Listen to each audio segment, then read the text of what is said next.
শীত পড়েছে জাঁকিয়ে। আর এই জাঁকিয়ে পড়া শীতের মধ্যে আমরা কিন্তু প্রত্যেক দিনই ইভিনিং ওয়াকে বেরোচ্ছি। আর ইভিনিং ওয়াকে বেরিয়ে কিছু না কিছু খাই, তবে বেশি যেটা খাই সেটা হচ্ছে ভুট্টা।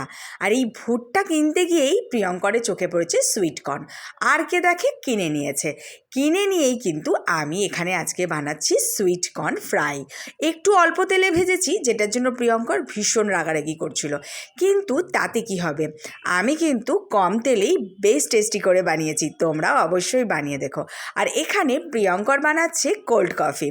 কোল্ড কফিটা কিন্তু একদম উইদাউট সুগার। আর এখানে শুধুমাত্র আইসক্রিম, দুধ এইগুলো দিয়েই কিন্তু বানিয়েছিলাম কোল্ড কফিটা। যদিও হট কফি আমার কিন্তু তেমন সহ্য হয় না, তাই আমি কোল্ড কফিটাই প্রেফার করি। আর কোল্ড কফির সাথে যেরকম ছিল সুইটকর্ন ফ্রাই, সেরকমই ছিল কিন্তু ডার্ক ফ্যান্টাসি। তোমাদের কি খেতে ভালো লাগে অবশ্যই কমেন্ট করে জানাবে।